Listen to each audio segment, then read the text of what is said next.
Hi friends, అందరికీ నమస్కారం. ఆకివీడు రామాలయంలో రాముని మెడలో దండ తీసేసినటువంటి సంఘటన మీరు అందరూ చూసే ఉంటారు. ఒక మహిళ దేవుని మెడలో దండ తీసి పక్కన విసిరేసింది. డిప్యూటీ స్పీకర్ రఘురామకృష్ణరాజు రాముని మెడలో దండ వేసి దండం పెట్టుకొని బయటకు వచ్చేసాడు. ఆయన బయటికి రాగానే ఆ దండ తీసి పక్కన విసిరేసింది. ఈ సంఘటన హిందువులందరినీ బాధించింది. బహుశా ఆ దండ తీసిన వ్యక్తికి తెలియదేమో, రాముని మెడలో దండ తీసేస్తే దేశం అట్టుడికిపోతుంది. ఈ సంఘటన దేశవ్యాప్తంగా హాట్ టాపిక్ అయ్యే అవకాశం కూడా ఉంది. ఇప్పటికే 2 స్టేట్స్లో కూడా ఈ విషయం గురించి మాట్లాడుకుంటున్నారు. దేశవ్యాప్తంగా ఉన్నటువంటి హిందువులు కూడా ఈ విషయం మీద స్పందిస్తారు. విశ్వ హిందూ పరిషత్ వాళ్ళు కూడా ఈ సంఘటన మీద ఆగ్రహం వ్యక్తం చేస్తున్నారు. రాముని మెడలో దండ తీసేస్తే ఏం జరుగుతుందిలే, ఏం కాదు, చిన్న విషయమే కదా అని లైట్ తీసుకుంటున్నారు అని అనుకుంటారు. కానీ బ్యాక్గ్రౌండ్లో జరిగే వరకు ఖచ్చితంగా జరుగుతుంది. ఎందుకంటే ఈ దేశంలో ఎన్నో చర్చిలు ఉన్నాయి. హిందువులు ఏ రోజైనా చర్చి మీద దాడి చేశారా? చర్చిలో ఉన్నటువంటి మీ వస్తువులు ఏమైనా ధ్వంసం చేశారా? గుణదల్లో మేరీమాత ఆలయం ఉంది. హిందువులు కూడా చాలామంది వెళుతూ ఉంటారు. ఉత్సవాలు జరిగితే ఫిబ్రవరి నెలలో 8, 9, 10 తారీఖుల్లో, లేదంటే 10, 11, 12 తారీఖుల్లో ఉత్సవాలు జరుగుతూ ఉంటాయి. 3 రోజులు చాలా ఘనంగా చేస్తారు. అక్కడ హిందూ సాంప్రదాయాల ప్రకారం మేరీమాతను కొలుస్తారు. క్రైస్తవులు కూడా అక్కడికి హిందువులు కూడా వెళ్తూ ఉంటారు. కానీ ఏ రోజు అవమానం చేయలేదు. ఇలా అనేక సందర్భాలు, వేళాంగిని మాత విషయంలో కూడా అంతే. ఎక్కడా కూడా క్రైస్తవులు ఆరాధించేటువంటి దైవాన్ని హిందువులు అవహేళన చేయలేదు. కానీ ఇక్కడ హిందూ ఆలయాన్ని, హిందూ దేవుణ్ణి అవహేళన చేశారు. హిందువుల మనోభావాలను దెబ్బతీశారు. రాముల వారి మెడలో నుంచి దండ తీసేసినటువంటి మహిళల్ని వెనకుండి ఎగదోసింది ఎవరు? వేరే వాళ్ళు తీయొచ్చుగా. దీని వెనక చాలా కుట్ర దాగి ఉందని నేను అనుకుంటున్నా. బహుశా ఆ మహిళకి తెలియదు రాముల వారి మెడలో నుంచి విగ్రహం తీసేస్తే ఏం జరుగుతుందనే విషయం. తెలియక అమాయకత్వంలోనో, లేదా క్రైస్తవం అనేటువంటి మైకం ఆమె కళ్ళకు కమ్మో, లేదా వెనకున్న పాస్టర్లు ఎగదోస్తేనో ఆ పని చేసింది. నిజంగా దళితుల మీద, క్రైస్తవుల మీద ఈరోజు హిందువులు ఆగ్రహం వ్యక్తం చేస్తున్నారు అంటే ఆ ఏరియాలో ఉన్నటువంటి వ్యక్తుల మీద. దానికి కారణం ఆ రోజు జరిగిన ఘటన. మీకు నిజంగా రాముల వారి గుడిని పునర్నిర్మించడం ఇష్టం లేదనుకోండి, లేదా ఆలయం మాకు సంబంధించింది, రాముల వారి ఆలయం కాదు అని కొంతమంది వాదిస్తున్నారు. ఈ వాదనలన్నింటి మీద మీరు గట్టిగా నిలబడాల్సింది, స్టాండ్ తీసుకోవాల్సింది. రాముల వారి ఆలయాన్ని పునర్నిర్మిస్తే మీకు వచ్చిన లాస్ ఏముంది పెద్దగా? పైగా ఆలయం ఎప్పుడో బ్రిటిష్ కాలం కంటే ముందుదట. 16, 17 శతాబ్దాల్లో నిర్మించారు.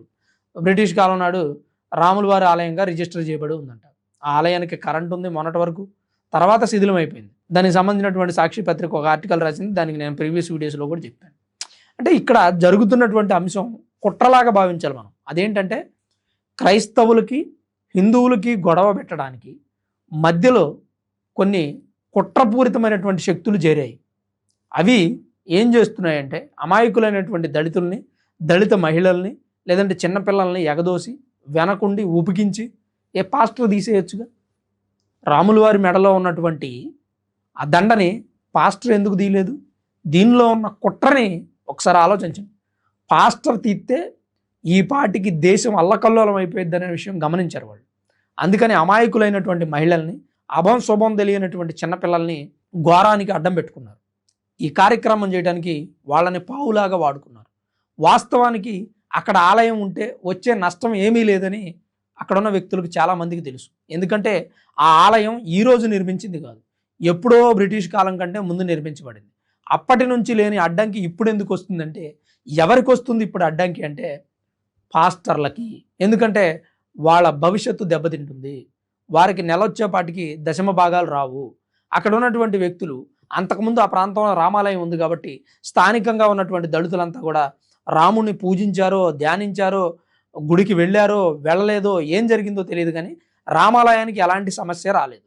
అప్పుడు క్రిస్టియన్స్ కూడా చాలా తక్కువ మంది ఉన్నారు. పాస్టర్ల ఆటలు కొనసాగలేదు. రామాలయం మూతబడిన తర్వాత పూర్తిగా ఆ ప్రాంతంలో ఉన్నటువంటి దళితులంతా కూడా క్రైస్తవంలోకి మార్చబడ్డారు. తద్వారా రాముని పూజించడం మానేశారు.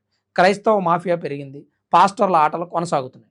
ఇప్పుడు ఆ రామాలయాన్ని పునఃప్రారంభిస్తే ఆ ఆటలు కొనసాగవనే ఉద్దేశంతో అమాయకులైనటువంటి మహిళలు, చిన్నపిల్లల్ని పోగేసి క్రైస్తవం అనే ముసుగులో రాముల వారి మెడలో ఉన్నటువంటి దండను తీయించారు. పాస్టర్ అని చెప్పుకునే వ్యక్తి ధైర్యంగా వచ్చి ఆ దండను ఎందుకు తీయలేకపోయాడు? మహిళతో మాత్రమే ఎందుకు తీయించి ఇంతటి రాద్ధాంతానికి కారణమయ్యారు అనే అంశాన్ని క్లియర్గా మనం అర్థం చేసుకోవాల్సిన అవసరం ఉంది. ఇదే విషయం గనక ఇలా దండ తీయించో, లేదా ఒక చర్చిని ధ్వంసం చేసో, లేదా ఒక మసీదులోనో, దర్గాలోనో ఎలాంటి ఒక కార్యక్రమానికి హిందువులు పాల్పడి ఉంటే ఈ దేశం ఈ పాటికి ఏమైపోయేదో ఆలోచించండి. హిందువులు చాలా శాంతిపరులు అని చెప్పడానికి ఎంతకంటే నిదర్శనం అవసరం లేదు. శాంతిగా, లీగల్గా, రాజ్యాంగం ప్రకారమే మనం గెలుద్దామనే అంశంలో వీళ్ళు ముందుకు పోతూ ఉన్నారు. రాజ్యాంగం ప్రకారం అక్కడ ఆలయం నిర్మించడం తప్పు కాదు, పునఃప్రారంభించడం తప్పు కాదు, పైగా ఆలయం ఇప్పుడు నిర్మించింది కాదు. అందుకని హిందువులు లీగల్గా ప్రొసీడ్ అవుదాం అను. దానికోసమే చిన్నపిల్లలు, మహిళలు, దళితుల ముసుగులో ఉన్న క్రైస్తవులు దాడి చేసిన హిందువులు ఇప్పటి వరకు స్పందించలేదు, కాముగా ఉన్నారు. సో ఈ దండ తీయడం పైన, ప్రత్యేకించి ఆ మహిళ చేత రాముల వారి మెడలో దండ తీయించడం పైన మీ అభిప్రాయం ఏంటనేది కామెంట్ రూపంలో తప్పకుండా రాయండి. అలానే దీని వెనక జరుగుతున్నటువంటి కుట్ర గురించి మీకు ఏదైనా ఐడియా ఉంటే మాకు సజెషన్ ఇచ్చే ప్రయత్నం చేయండి. Thanks for watching this video. This is Ram signing off Sanna studios.